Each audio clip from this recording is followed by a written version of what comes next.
Assalamualaikum warahmatullahi wabarakatuh. Saya Rafida Riyadi dari kelas 1B dengan nomor absen 20. Saya Cynthia Zahira dari kelas 1B dengan nomor absen 26. Di sini kami berdua akan menjelaskan rumusan Pancasila berawal dari sidang BPUPKI pertama sampai dengan disahkannya Pancasila pada tanggal 18 Agustus 1945. Sekitar Dimulai dari prasejarah kaitan kitab Sutasoma dengan Pancasila. Jadi dalam isi kitab Sutasoma terdapat kutipan Bhinneka Tunggal Ika pada pupuh 139 bait kelima yang berbunyi Ruaneka Datu Winus Buddha Wiswa Bhinneka Rakwa Ring Apan Kena Parwanosen Mangkan Jinatwa Kalawan Siwatwa Tunggal Bhinneka Tunggal Ika Tanhana Dharma Mangwa, yang berarti konon Buddha dan Siwa merupakan dua zat yang berbeda. Mereka memang berbeda, tetapi bagaimana bisa dikenali? Pemerintah Majapahit menciptakan semboyan Bhinneka Tunggal Ika Tanhana Dharma Mangwa yang juga diambil dari kitab Sutasoma. Tujuan diciptakannya semboyan ini adalah untuk menciptakan kerukunan beragama di antara rakyatnya. Setelah itu ada jejak presiden pertama yaitu Soekarno di kota Ende, Pulau Flores. Pulau Flores selain terkenal dengan alam yang cantik juga menyisakan wisata sejarah yang tidak kalah menarik. Sebagai salah satu kota kecil yang terletak di Pulau Flores, kota Ende menyimpan wisata sejarah yang sayang untuk dilewatkan begitu saja. Soekarno, presiden pertama Indonesia, sempat diasingkan oleh pemerintah kolonial Belanda selama 4 tahun, yaitu dari tahun 1934 hingga tahun 1938 di Pulau Flores, tepatnya di kota Ende. Soekarno diasingkan ke kota Ende dengan tujuan untuk diisolasi, menjauhkan beliau dari pergerakan dan kegiatan politiknya. Karena kegiatan politiknya membahayakan pemerintah kolonial Belanda. Belanda juga menjauhkan Soekarno dari rekan-rekan seperjuangannya yang ada di Pulau Jawa. Soekarno diasingkan bersama istri, ibu mertua, serta anak angkatnya. Dengan mengasingkannya ke pulau kecil dan jauh dari jangkauan, sepi, dan tanpa hiburan, Belanda berharap Soekarno putus harapan, terbatas pergerakannya. Apakah upaya yang dilakukan Belanda berhasil? Ternyata tidak sepenuhnya berhasil. Mengapa? Karena Soekarno tetap bisa menghabiskan waktunya dengan membaca, melukis, menulis naskah, drama pementasan, dan mendalami Islam serta memperluas pengetahuannya tentang agama Kristen melalui komunitas yang ada di gereja Katolik yang ada di Ende. Konon katanya, Soekarno juga suka duduk merenung di sebuah pohon sukun dan menghadap ke pantai yang jaraknya sekitar 700 meter dari rumah pengasingannya. Soekarno merenung sambil memikirkan bagaimana menyatukan Nusantara dalam suatu dasar negara. Lalu saat itulah beliau mendapat gagasan tentang 5 filsafah hidup yang sekarang dikenal sebagai Pancasila.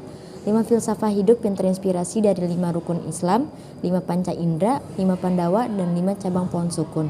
Di Pulau Flores yang sepi, di mana aku tidak memiliki kawan, aku telah menghabiskan waktu berjam-jam lamanya di bawah sebatang pohon di halaman rumahku, merenungkan ilham yang diturunkan oleh Tuhan yang kemudian dikenal sebagai Pancasila, cetus Bung Karno. Selanjutnya, dia juga berkata, jika kuperas yang 5 ini menjadi satu, maka dapatlah aku satu perkataan Indonesia tulen, yaitu perkataan gotong royong, kata Bung Karno. Dan tahukah kamu, kata Esa yang artinya satu merupakan bahasa masyarakat kota Ende yang kini melekat dalam sila 1 Pancasila yang berbunyi ketuhanan yang Maha Esa. Selanjutnya ada ide perumusan Pancasila. Pada awal tahun 1945, fasisme Jepang mulai terlihat lemah. Karena itu Jepang mulai menjanjikan kemerdekaan kepada Indonesia.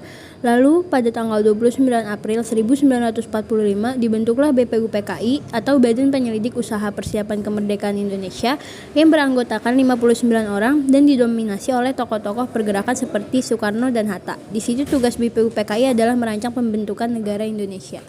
Sampailah ke sidang BPUPKI. Sidang BPUPKI pertama dilakukan pada tanggal 29 Mei 1945. Pembentukan Dokuritsu Junbiko Sakai atau BPUPKI diresmikan tanggal 29 April 1945. Sedangkan pelantikan para anggotanya yang melibatkan tokoh-tokoh Indonesia dilakukan hampir sebulan kemudian, yakni pada 28 Mei 1945. Pada 29 Mei 1945, sidang BPUPKI pertama kali diadakan dan dibuka oleh Dr. Rajiman Wediudiningrat sebagai ketuanya. Sidang pertama ini berlanjut hingga 1 Juni 1945. Di sidang pertama ini ada 3 pembicara yang mengemukakan pendapat terkait perumusan dasar negara atau yang nantinya dikenal sebagai Pancasila. Pembicara pertama adalah Muhammad Yamin. Dalam sidang BPUPKI tanggal 29 Mei 1945, Muhammad Yamin menerangkan tentang azas dan dasar negara Indonesia merdeka. Yang menjadi pembicara kedua adalah Mr. Supomo. Ia memaparkan dasar-dasarnya negara Indonesia merdeka dalam sidang BPUPKI tanggal 31 Mei 1945. Lalu terdapat 3 usulan dasar negara. Yang pertama dari Muhammad Yamin, isi rumusannya yaitu 1. Pri kebangsaan, 2. Pri kemanusiaan, 3. Pri ketuhanan, 4. Pri kerakyatan, dan 5. Kesejahteraan sosial. 2. Mr. Supomo, isi rumusannya 1. Persatuan, 2. Kekeluargaan, 3. Keseimbangan lahir dan batin, 4. Musyawarah, 5. Keadilan rakyat. Ketiga dari Insinyur Soekarno, isi rumusan.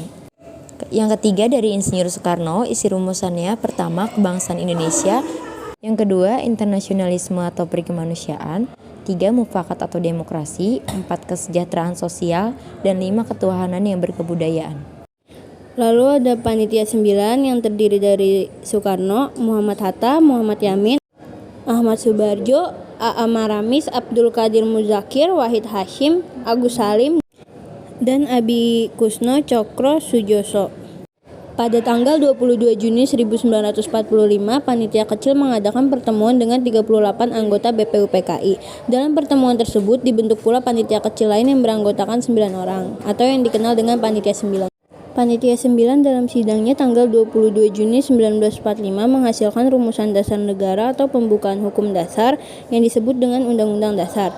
Dokumen sidang tersebut kemudian dikenal dengan nama Jakarta Charter atau Piagam Jakarta. Dikutip dari buku Pendidikan Pancasila dan Kewarganegaraan oleh Lukman Surya, Saputra dan kawan-kawan, nama Piagam Jakarta merupakan usulan dari Muhammad Yamin. Sementara itu Soekarno mengusulkan nama Mukadimah dan Sukiman Wirjo Sanjoyo menyebutnya sebagai Gentleman's Agreement. Lalu terdapat isi rumusan dasar negara dalam Piagam Jakarta, yaitu 1. Ketuhanan dengan kewajiban menjalankan syariat Islam bagi pemeluk-pemeluknya, 2. Kemanusiaan yang adil dan beradab, 3. Persatuan Indonesia, 4. Kerakyatan yang dipimpin oleh hikmat kebijaksanaan dalam permusyawaratan perwakilan, 5. Keadilan sosial bagi seluruh rakyat Indonesia. Rumusan dasar negara dalam naskah Piagam Jakarta ini memiliki sedikit perbedaan dengan dasar negara sebagaimana tertuang dalam pembukaan Undang-Undang 1945 saat ini. Perbedaan mendasar terletak pada sila pertamanya. Rumusan pada sila pertama menuai kritik dari berbagai pihak karena dipandang memihak salah satu golongan.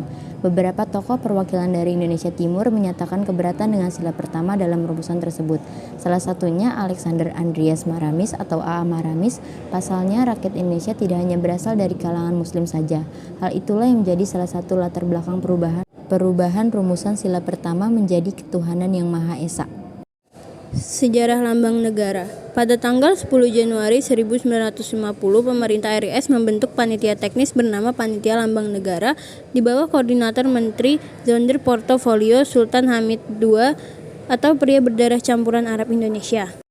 Lalu Muhammad Yamin ditunjuk menjadi ketua Panitia Lambang Negara, sedangkan Ki Hajar Dewantara, M.A. Pelupesi, Muhammad Natsir, dan R.M. Neneng Purbacaraka menjadi anggotanya. Panitia tersebut kemudian berhasil menghasilkan 2 buah rancangan lambang negara, yaitu rancangan dari Sultan Hamid II dan Muhammad Yamin. Usulan lambang negara yang dibuat oleh Sultan Hamid II berbentuk burung Garuda memegang perisai berlambangkan 5 sila Pancasila. Wujud Garuda usulan Sultan Hamid ini menyerupai figur Garuda dalam agama Hindu. Sedangkan Muhammad Yamin memberikan beberapa usulan lambang negara dengan tema matahari terbit. Usulan Muhammad Yamin ini kemudian tidak dipilih karena dirasa mirip dengan bendera Jepang masa itu. Usulan Sultan Hamid II ini kemudian yang dipilih pemerintah untuk menjadi lambang negara dengan beberapa perbaikan. Lalu terakhir, perbaikan. Usulan Sultan Hamid II lalu ditambahkan semboyan Bhinneka Tunggal Ika pada lambang Garuda dan dilakukan penyesuaian bentuk Garuda hingga berbentuk seperti sekarang ini. Kisah mitologi Garuda yang menyelamatkan ibunya dari perbudakan menjadi salah satu alasan mengapa Garuda dijadikan sebagai lambang negara Indonesia.